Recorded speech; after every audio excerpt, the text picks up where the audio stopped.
저희 집이 형편이 많이 좋지 않은 편입니다. 지방에 거주하고 있는데 믿기지 않으시겠지만 제가 어릴 적에는 비가 오면 천장에서 물이 뚝뚝 떨어지는 집에서 살았어요.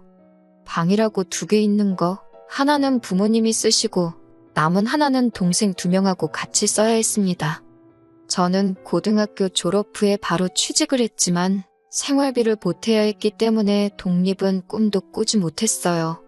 처음에는 어떻게든 독립을 해보겠다고 낮에 일하고 밤에는 편의점 야간 알바까지 해가면서 돈을 모았는데 돈을 제가 더 벌어봤자 더 버는 만큼 집에다가 생활비를 보태야 했습니다. 결국 독립은 포기하게 되었지요. 돈 되는 일만 찾아서 하다 보니 제가 돈 벌어오는 기계인가 싶은 생각도 들고 그나마 저까지 돈을 벌기 시작하면서 집에는 조금 여유가 생긴 듯 했는데 제가 벌어온 돈으로 동생들 교육시키는 게 뿌듯하기는 했지만 한편으로는 부럽고 속이 많이 상하기도 했어요. 일이라도 제가 좋아하는 걸 해야겠다 하는 생각에 배운 게 제과와 제빵 쪽입니다. 좋은 학교 나와서 하는 게 아니다 보니 기본적인 기술밖에 배우지 못했어요. 그래도 제가 일하던 베이커리 사장님께서 제 상황을 알고는 틈날 때마다 이것저것 하나씩 다 가르쳐 주셔서 재밌게 일을 배웠습니다. 한 명은 전문대지만 어쨌든 동생 2명 다 대학까지 졸업시키고 나니 이제는 부모님 부양을 하게 되었습니다. 솔직히 그때는 너무나도 그 현실에서 도망치고 싶었어요. 베이커리에 자주 오시는 단골 손님 중에서 저를 눈여겨보시던 손님 한 분이 계셨습니다. 점심시간이 돼서 나와서 쉬고 있는데 그분이 저한테 시집은 갔냐고 물어보시더라고요. 결혼은커녕 독립도 꿈도 못 꾸는 저였으니 당연히 아니라고 말씀드렸지요. 그런데 그분이 자기 지인이 아는 사람이 신부감을 찾고 있는데 한번 만나만 보라고 끈질기게 물어보셔서 하는 수 없이 소개를 받게 되었고 그때 처음 남자친구를 만나게 되었습니다. 자기를 소개하기를 본가는 미국에 있고 자기는 아버지 사업을 돕느라 주기적으로 미국과 한국을 오며 가며 하고 있다고 했어요. 이번에도 사업차 한국에 들른 거고 1년에 한국을 3-4번 정도 온다고 했습니다. 한 번 오면 최소 2달은 있다가 가서 연애하는 데는 큰 지장이 없었어요. 저도 일 때문에 바쁘고 시간이 넉넉지 않았거든요. 제 팔자의 연애나 결혼은 꿈도 못 꿀 일이라고 생각했는데 기다림이 길었었지만 남자친구와 시간을 보내는 게 참 좋았습니다. 돈 아낀다고 아까워서 가보지 못한 곳에 가서 데이트도 하고 나름 비싼 선물도 사주고요.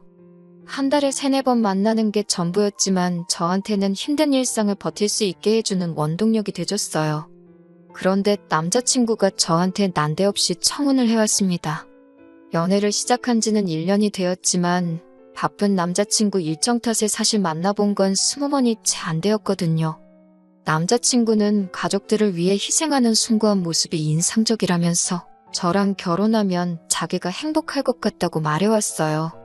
책임져야 하는 입이 있다 보니 집에다 청혼을 받은 사실을 말하기 어려웠는데 부모님도 더 이상 제 발목 잡고 싶지 않다 하시고 동생들도 제 덕분에 학교도 졸업하고 했다며 취직하면 자기들이 부모님 생활비 정도는 마련할 수 있으니 저는 이제 제 인생을 살라고 등을 떠밀어줬습니다. 남자친구도 저한테 했던 말이 한국하고는 다르게 미국은 빵이 주식이 아니겠냐고 빵 만드는 기술자들 대우가 한국하고는 비교도 할 수 없을 정도라고 하면서 미국 베이커리에 취직하면 여기서 버는 돈의 몇 배를 벌 텐데 생활비 보내드리는 거 가지고 자기가 뭐라고 하겠느냐는 말도 해줬었거든요. 그런데 무엇보다 제가 남자친구와 결혼해서 미국으로 향하는 걸 결심하게 만든 건 제 욕심이 가장 컸어요. 언젠가 제 이름 걸고 저도 베이커리 하나 열고 싶었거든요. 사장님이 많이 가르쳐 주시긴 했지만 제가 배운 거라곤 자격증 딸 때 배운 기술 몇 개와 일할 때 배운 몇 가지들 뿐이었으니 저도 본격적으로 하기도 취득해보고 더 배우고 싶은 욕심이 생겼습니다. 그런 열망 때문인지 솔직히 20번 남짓 만난 남자친구가 저에게 청혼을 해왔고 결혼을 급하게 하려고 했는지에 대해서는 의심조차 하지 않았었네요. 그런데 비자를 발급하는 과정에서 대사관에서 제 비자를 반려시켰습니다. 이민 브로커 말로는 제가 학력도 없고 여자라서 비자 발급해주는데 좀 보수적이라고 설명해주더라고요. 남자친구가 자기가 미국 영주권자이니 초청 이민을 해서 영주권을 받으면 된다고 혼인신고부터 올리자고 했는데 그때는 제정신이 들었어요. 그때 혼인신고 올리지 않은 게 천만 다행이었습니다. 물론 고민은 많이 되었지만 남자친구 부모님도 뵌 적이 한 번도 없고 남자친구와도 그렇게 오래 알고 지낸 사이는 아니다 보니 혼인신고를 대뜸 올리기에는 많이 꺼려졌어요. 남자친구가 결국 저에게 제안하기를 자기가 비행기 표값을 내줄 테니 미국에 가서 자기 부모님께 인사를 먼저 드리고 그리고 제 마음을 정하라고 하더라고요. 거기까지는 제가 거절할 것도 없어서 그러자고 했고 얼마 뒤에 저는 미국행 비행기에 몸을 실었습니다. 남자친구 아버님이 사업을 하신다고 했고 남자친구도 한국에 주기적으로 들락날락했기에 엄청 큰 사업을 하시는가 보다 했는데 영화에서나 봤을 법한 분위기 어두운 후미진 동네에서 허름한 맥주 가게를 하나 하고 계셨어요. 저희가 도착했을 때 아버님은 일을 하고 계신다고 해서 아버님 가게로 먼저 향했는데 거기서 일하고 계신 40대쯤으로 보이는 여자분이 아버님은 피곤해서 집에 먼저 들어갔다고 하시더라고요. 그래서 곧장 집으로 향해 아버님을 만나 뵈었습니다. 문 열고 들어가는데 웬 3살쯤 돼 보이는 여자아이가 아버님 뒤에 숨어서 쭈뼛거리고 있더라고요. 저는 남자친구 말고도 형제가 따로 있고 아버님하고 같이 한 집에 살고 있는 줄 알았어요. 아이한테 반갑게 인사하면서 아가야, 너는 이름이 뭐니? 하고 웃으면서 물어봤는데 제 말이 끝나기가 무섭게 아버님이 정색을 하면서 저한테 호통을 치더라고요. 엄연히 내 시동생 될 사람인데 왜 아기라고 부르냐고 하면서 아가씨라고 부르라고 하는 겁니다. 며느리가 처음 오자마자부터 개족보를 만들려고 한다고 성질을 부리시더라고요. 그때부터 저도 정신이 없었어요. 그리고 한편으론 며느리라니 아직 결혼도 안 했는데 벌써부터 며느리 취급을 하시네 하는 마음이 들었습니다. 남자친구가 그제서야 저한테 설명이라고 해주는데 자기 늦둥이 동생이라고 소개를 해주더라고요. 아버님 연세가 60은 돼 보이셨는데 아버님도 아버님이지만 어머님도 참 대단하시구나 싶었어요. 첫 인사 때는 시동생 된다는 그 아이 때문에 분위기가 어색했는데 오해 풀고 나서부터는 별다른 일이 없었습니다. 저녁 식사할 때쯤 되니까 현관문 열리는 소리가 들리고 여보, 나왔어 하는 소리가 들려왔어요. 어머님이 오셨나 보다 싶어서 그때부터 바짝 긴장을 하고 있었는데 낮에 아버님 가게에서 봤던 40대쯤 돼 보이던 그 여자분이 문을 열고 들어오시더라고요. 남자친구 나이를 생각해보면 절대로 어머님이 될 수가 없는 나이대였거든요. 제가 또 어리 빠져서 정신을 못 차리고 있으니 남자친구가 아버님이 사실 재혼을 하셨다는 사실을 그제서야 말해주더라고요. 그게 뭐 숨길 일인가 싶어서 일부러 헷갈리라고 그런 건지 새로운 사실들을 하나씩 말해주는가 싶었습니다. 아까는 저보고 개족보를 만든다니 어쩐다니 하셨는데 정작 개족보는 누가 만들고 있는 건가 싶었네요. 새어머니이긴 했지만 남자친구하고는 사이가 좋은 듯 보였어요. 식사가 끝나고 저는 짐가방 좀 정리해 놓으려고 남자친구 방으로 들어왔는데 제가 방으로 들어오는 걸 보더니 남자친구가 따라 들어왔습니다. 저보고 많이 놀랐냐고 물어보더라고요. 조금 놀랐다고 왜 미리 말을 안 해줬냐고 했더니 미리 말 안 한 이유는 설명해주지도 않고 여기는 미국이 아니겠냐면서 미국에서는 이런 게 일반적인 거고 색안경 쓰고 볼 이유도 이상하게 생각할 필요도 없다고 하는 겁니다. 한국 교포들이라도 이런 부분은 미국식 사고로 많이 개방적인가 보다 그렇게 이해를 하고 넘겼습니다. 저녁 식사 마친 지 얼마 되지 않은 일은 저녁이었는데 시차 적응을 한 번도 해본 적이 없어서 그런가 몸이 나른하고 잠이 쏟아지더라고요. 그래서 짐 정리를 하다 말고 저도 모르게 잠깐 잠이 들고 말았네요. 제가 잠들었을 때가 저녁 7시였는데 일어나서 보니 11시에 가까워져 있더라고요. 첫날인데 시차 적응도 있지만 예비 시부모님 댁에 오자마자 잠들었다고 정신력이 없네, 긴장감이 없네 그런 소리를 들을까봐 허둥지둥 밖으로 나갔습니다.